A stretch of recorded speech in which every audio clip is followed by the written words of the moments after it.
Hello दोस्तों, FI books में आपका फिर से स्वागत है। अगर हम कहें कि एक ऐसा सिस्टम क्रिएट किया गया है जिससे गरीब लोग गरीब बने रहें, मिडिल क्लास पुअर बनते जाएं और अमीर और ज़्यादा अमीर बन जाएं, तो क्या आप यकीन करेंगे? इसे हम जानेंगे रॉबर्ट कियोसाकी की book fake money, fake teacher, fake asset से। और आप ये भी जानेंगे कि कैसे इनसे बचकर आप रियल में फाइनेंशियली स्ट्रॉन्ग बन सकते हैं। इसलिए वीडियो को एंड तक देखना। तो चलिए फिर शुरू करते हैं। एक दिन रॉबर्ट कियोसाकी रास्ते से जा रहे थे, तभी उनकी नज़र न्यूज़पेपर पर पड़ी जिसमें खबरों और गाड़ियों की फोटो के साथ एक मैगजीन रखी हुई थी। कियोसाकी उस मैगजीन की चमक दमक से बहुत इंप्रेस हुए। उसकी हेडलाइन पर लिखा हुआ था, how my generation broke America. इस मैगजीन को लिखा था स्टीव ब्रिल ने। उन्होंने मैगजीन में बताया कि अमीर लोग ज़्यादा जॉब क्रिएट करने के बजाय सिर्फ अपने पैसे बढ़ाने और अपनी जेब भरने के बारे में सोच रहे हैं, और उन्होंने ऐसा सिस्टम या नकली एसेट्स बनाए हैं जिनसे उन्हें तो तुरंत फ़ायदा मिल जाता है, लेकिन गरीबों को नुकसान उठाना पड़ता है। तो क्या ये उन लोगों की कोई बुरी साजिश है जो सीक्रेट तरीके से वर्ल्ड की इकोनॉमी को कंट्रोल कर रहे हैं? इस बुक में रॉबर्ट कियोसाकी हमें इसी सच से रूबरू करवाते हैं, जिसमें बताए हुए 3 फेक्स हैं: फेक मनी, फेक टीचर और फेक एसेट। फेक मनी का मतलब है पेपर एसेट्स जैसे बॉन्ड्स और म्यूचुअल फंड्स वगैरह। इसकी वजह से अमीर और अमीर हो रहे हैं, गरीब और ज़्यादा गरीब। फॉर एग्जाम्पल, 1971 में अमेरिकन प्रेसिडेंट रिचर्ड निक्सन ने डॉलर को गोल्ड स्टैंडर्ड से हटाकर कागज का कर दिया। तब से ये अपनी मेन वैल्यू को खोने लगा, क्योंकि अब गवर्नमेंट जब चाहे और जितना चाहे पेपर मनी छाप सकती है।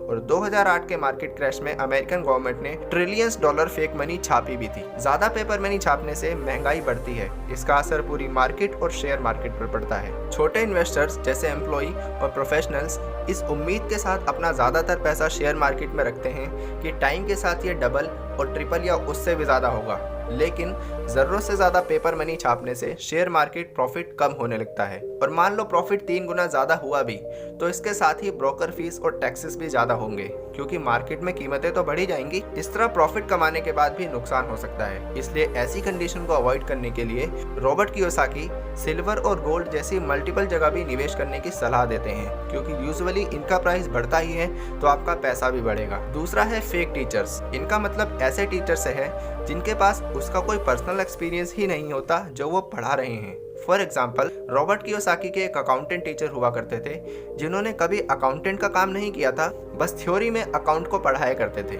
जबकि इसके ठीक उल्टा रॉबर्ट के फ्लाइट इंस्ट्रक्टर टीचर एक रियल टीचर थे, क्योंकि उन्होंने भी फ्लाइट उड़ाई हुई थी, उन्हें एक्सपीरियंस था, और रॉबर्ट की फ्लाइट उड़ाने के दौरान वो साथ में बैठकर फीडबैक दिया करते थे। इस तरह रियल टीचर की फाइनेंशियल एडवाइस मानी जिन्होंने वो फाइनेंशियल सक्सेस अचीव की है जो आप पाना चाहते हैं। जैसे अगर कोई अकाउंटेंट खुद अपने अकाउंट्स को अच्छी तरह मैनेज कर पा रहा है या दूसरे लोगों के अकाउंट्स को अच्छी तरह मैनेज कर रहा है, तो उनसे अकाउंटेंट का काम करवाना समझदारी है। जो लोग शेयर मार्केट या रियल एस्टेट से पैसे कमा रहे हैं, उनकी इस बारे में सलाह मानना समझदारी है। और लास्ट है फेक एसेट्स। आपको लगता है कि गिरवी रखा हुआ अगर एसेट है, रिटायरमेंट फंड एक एसेट है?